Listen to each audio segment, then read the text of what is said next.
Y ya están en eso. Ya están en eso. Ya están pidiendo documentos donde aparezcan los nombres y los apellidos de las personas que defienden a las mujeres. Ya nos hemos convertido en un objetivo a batir, porque somos un peligro. Somos un peligro. Y el otro peligro inmenso y enorme es la memoria. Claro, es mucho mejor pensar que aquí no ha pasado nada. Porque, escucha, yo no nací en el 75.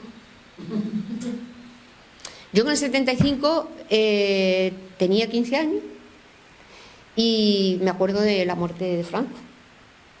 Y me acuerdo perfectamente, porque yo... Se lo perdió. Eso se lo perdió él, totalmente.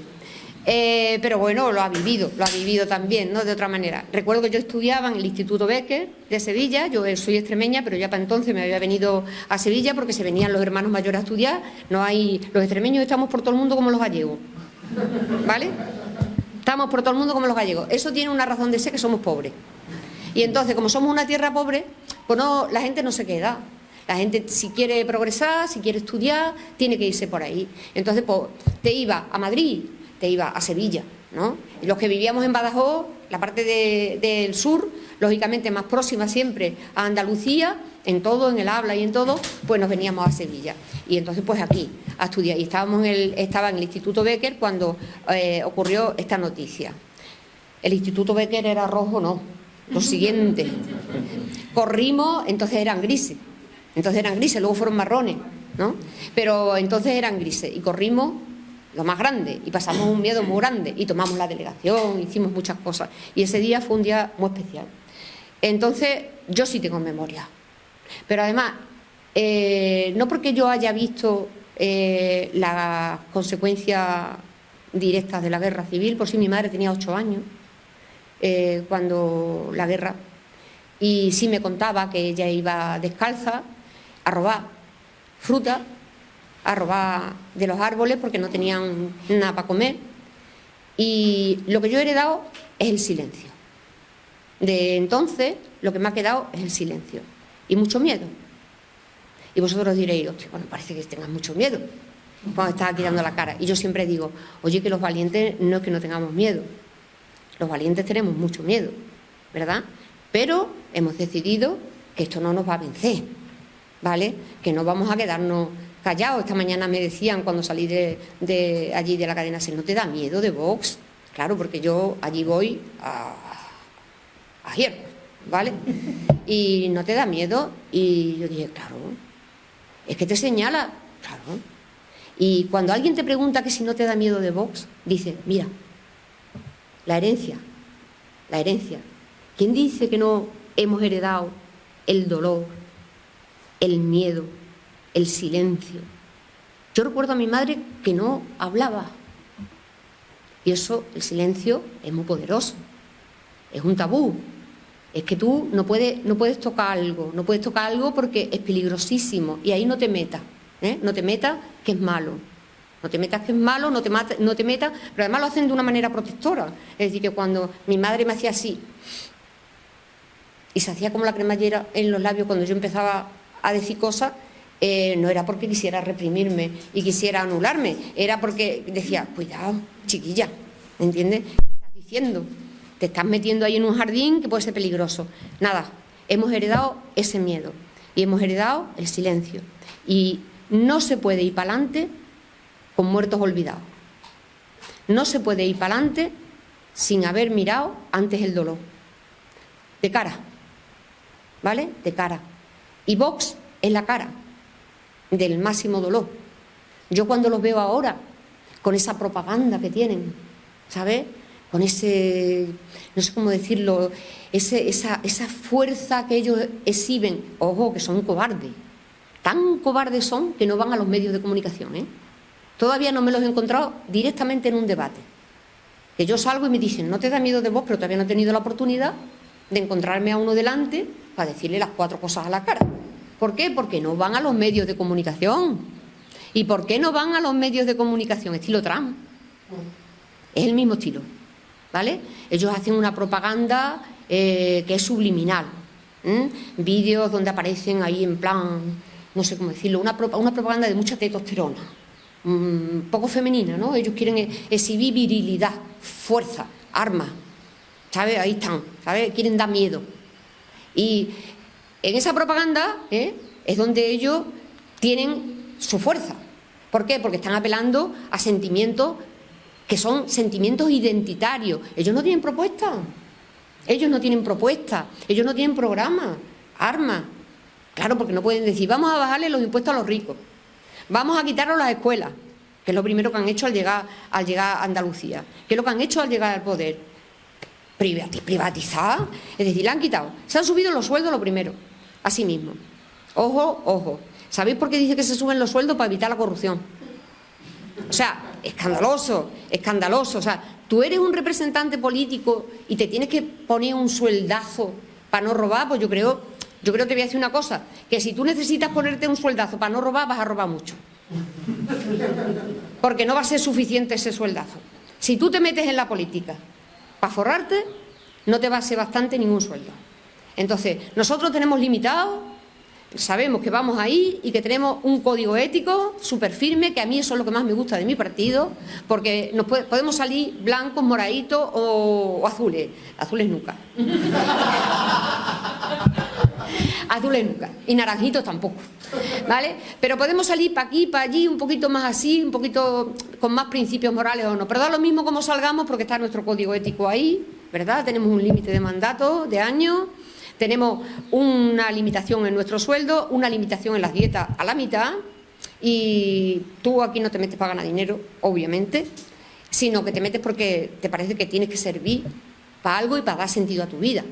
Y a mí me lo preguntan, pero entonces, claro, porque tengo que servir, porque tengo que representar a mi gente, porque creo que puedo representar los intereses de mi gente, y cuando llegue el tiempo, cuando ya no sirva, que no tienen por qué ser 8 años, pueden ser 4, ¿entiendes? Y me dicen, ala, pues te va, pues me vuelvo a mi círculo de Mairena de las Jarafes, que es de donde vengo, ¿vale? Y allí en mi círculo a seguir trabajando, porque voy a seguir trabajando de todas maneras, me pongan donde me pongan. Bueno, entonces ellos son unos cobardes. Vox, en realidad, que van de fuertes y valientes, son unos cobardes. Y porque son cobardes, quieren el olvido. Porque si fueran valientes, las personas que somos valientes, no nos da miedo la verdad. Oye, que nos duele, ¿eh? Que la verdad nos duele. Lo dijo Pablo en el mitin, ¿eh? Lo dijo Pablo. Frente a este mentira, que va invadiendo, no os podéis imaginar los debates, ¿eh? O sea, eso es, bueno, sí lo podéis imaginar porque los veis, pero que cuando uno está allí y empiezan a ver las mentiras que dicen unos y otros, dice, pero es que la mentira se ha convertido en la forma de hacer política. O sea, no es que haya fake news, como dicen así en plan, ¿sabes?, glamuroso. No. Es que vivimos en la mentira. Entonces, nosotros reivindicamos la verdad. Nosotros reivindicamos la verdad. Y la verdad, ¿qué quiere decir? Primero, un reconocimiento. Pero tenemos que reconocer lo que hemos vivido todo, porque si no lo miramos, la historia se va a volver a repetir. Entonces, para que no se vuelva a repetir la historia, tenemos que mirarla a la cara aunque nos dé miedo y aunque nos dé dolor, que muchas veces es peor el dolor, ¿eh? Muchas veces nos duele más mirar el daño, que al monstruo. El monstruo, si lo ve, dice, ya tengo identificado al enemigo, ya me vuelvo fuerte. Pero el daño que te han hecho los tuyos, el daño de hermanos contra hermanos, de personas que denuncian a otras personas que son próximas, de personas que de pronto desaparecen, que mi madre se acordaba de esos camiones, del ruido por la noche, por la madrugada, del ruido que hacían. Mi madre tenía pesadillas siempre. Y se acordaba del ruido y de haberse asomado alguna vez por el ruido extrañísimo y veía un mogollón de hombres metidos en un camión, ¿sabes? Y que no sabía ella dónde iban. Pero al día siguiente ya no estaba ninguno en el pueblo. Y nunca más se volvía a saber de ellos. Desaparecen. Pero además no desaparecen por un accidente, sino se los han llevado y no se puede hablar de eso. No se puede hablar de eso. Porque la versión es que se han ido, pero no pasa nada, todo sigue igual, ¿verdad? Como decía García Márquez, ¿verdad? En el libro ese precioso, maravilloso, que son 100 años de soledad, y que habla de todas las formas de la soledad, de todas las formas que tiene la soledad. Pues una de ellas es la peste del olvido. Él hablaba de la peste del olvido. Y entonces hablaba de cómo en una compañía bananera que había allí, Pues se pusieron en huelga los trabajadores y los concitaron allí a una plaza, y cuando estaban todos los trabajadores en la plaza, pues yo qué sé, 3.000, 4.000, 5.000 personas de fiesta, con música, con kioscos, con algodón para los niños para comer, y todo el mundo así festivo, la vida, ¿verdad? Celebrando la vida en un pueblo, en una plaza, con los niños. De pronto empezaron a sentir que pasaba algo extraño y empezaron a ver cómo militares aparecían por los puntos estratégicos de la plaza y empezaban a disparar. Y se cargaban a toda la gente, indefensa, celebrando la vida. Pero eran trabajadores que habían ido allí a luchar por sus derechos, porque los tenían explotados en la compañía bananera. Y en plan festivo, como íbamos nosotros al 15M, a pedir nuestros derechos, todo cegado, la vida entera cegada. Y luego la versión oficial, ¿cuál fue? Que no había pasado nada. Los medios difundieron, toda la prensa difundió que no había habido nada, que no había habido ninguna concentración, que no había habido ninguna huelga, que no había habido nada. Lo cierto es que hubo un sobreviviente, un superviviente. He dicho sobreviviente como los argentinos, qué bonito. De verdad, esto tiene que ver con la memoria, porque ellos hablan de sobreviviente, que también es una palabra preciosa. Nosotros decimos superviviente. Pero hubo uno herido, que metieron en el camión, que tiraron, ¿verdad? Como en Chile. En Chile los cargaban y los tiraban al mar, en aviones, con Pinochet. Al mar, ahí, al olvido, ¿sabe? Como si no fuéramos nadie, como si fuéramos un trapo, sin consideración, porque las víctimas no solamente son los que tiran al mar, sino la familia que se queda, los que siguen. Bueno, pues nada, hubo uno y ese contó la historia. Y por ahí nos salvamos. Por ahí se supo la verdad, porque los medios de comunicación convencieron a todo el mundo de que no había pasado nada, de que no había habido huelga de trabajadores, que los trabajadores estaban contentísimos con su trabajo en la compañía bananera. Y que realmente todo lo contrario, que lo que había habido era un grupo de personas que la habían celebrado y se habían ido a sus casas tranquilamente, pero una persona sobrevivió y lo contó. Nosotros, Unidas Podemos, somos la voz que va a contar la verdad sobre nuestra historia. Y no porque nos guste, como dice Casado, estar removiendo huesos, que hay que ser mezquino y hay que ser malo para llamar hueso a esas vidas nuestras que han quedado ahí truncadas, ¿vale? Un país como el nuestro que, como decía Jan Gisson, no sabe dónde está Federico García Lorca. ¿Dónde se ha visto semejante cosa? Pero es que ha gobernado PP, pero es que ha gobernado PSOE. Es que son iguales, son muchos años. De verdad que en estos años no habéis tenido oportunidad de abrir esas cunetas, de darle dignidad a las personas que han luchado por la democracia. Vosotros que decís que sois demócratas y que estáis representando a la gente, vosotros no vais a reconocer la lucha de los demócratas, de esas personas que han sido asesinadas por defender la igualdad, por defender los derechos humanos, y vosotros vais a dejarlos ahí tirados, arrinconados, como si fueran un despojo, porque cuando uno no tiene identidad, cuando uno no tiene nombre, cuando uno no tiene un sitio, es que es como si no hubiera existido. Y ese es el dolor más grande que tienen las víctimas, y yo ahora no me refiero a los asesinados, sino a la familia, ¿no? Pero ¿cómo que no existió mi padre? Pero ¿cómo que no ha existido? Y qué vergüenza, ¿por qué esa vergüenza? ¿Por qué esconderlo? ¿Qué ha pasado? Porque eso se hereda también, la vergüenza. Eso se hereda cuando tus padres, cuando han vivido con vergüenza, tú también heredas eso. Porque todos los sentimientos se van transmitiendo de generación en generación. Entonces, ¿y yo por qué tengo que tener esa vergüenza? ¿Por qué me siento diferente y raro? ¿Por qué? Porque no eres de los vencedores. Porque tú perteneces al bando de los que fueron derrotados. Y cuando pensamos de manera diferente, ya nos alistamos claramente y nos ponemos en el bando. Y claro, tú dices, o sea, pues yo soy también de ellos, ¿verdad? Yo soy también de los que fueron derrotados. Pues yo también defiendo la justicia. Entonces, ¿dónde estoy yo? Desde luego del bando de ellos, no. No puede ser que un crimen pase. Ellos que piden la pena permanente y no piden la pena de muerte porque les da un poquito de cosas. A lo mejor que Trump, no sé, entiende, ahí también existe pena de muerte en algunos estados de Estados Unidos. Pero ellos que piden con tanta crueldad que se castiguen las cosas, ¿Por qué les escandaliza tanto que nosotras queramos reconocer lo que ha ocurrido y que pidamos justicia?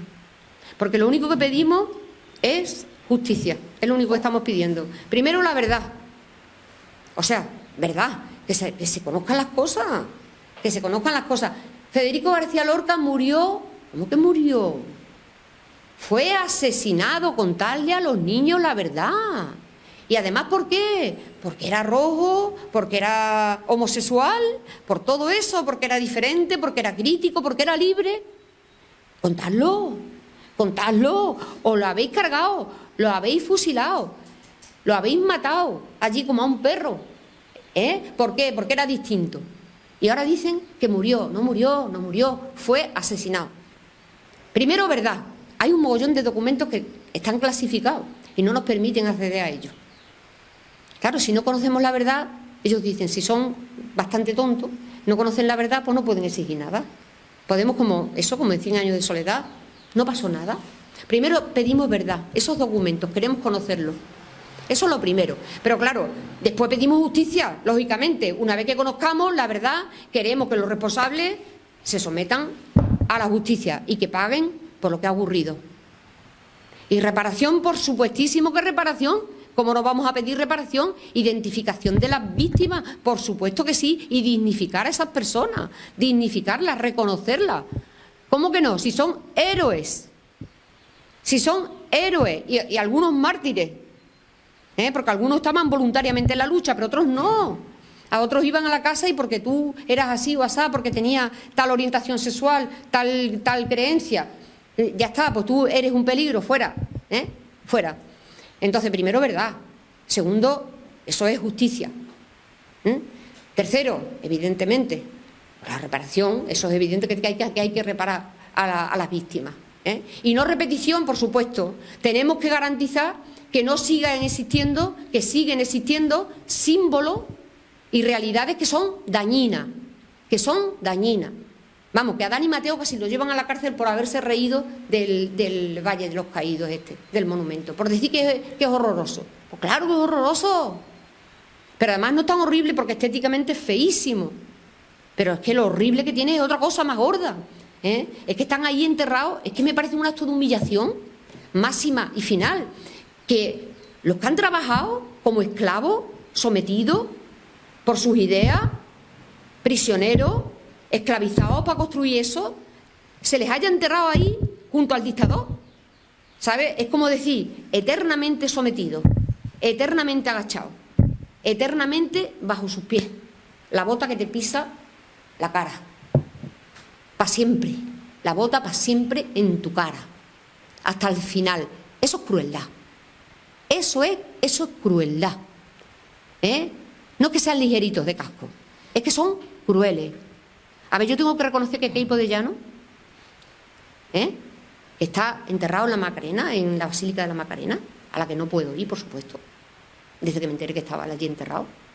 Yo había visto la Macarena y me había parecido hasta bonita. Yo no soy religiosa, pero la Semana Santa en Sevilla, tú llegas allí y ves ese espectáculo y te quedas pasmado. Y yo cuando llegué a Sevilla, pues eso, con 15 años, yo me quedé alucinada. Y sin creer, porque yo desde los 11 años dije que yo no creía porque no sentía a Dios, es verdad, en ningún sitio. La verdad que la justicia está un poco ausente, ¿no?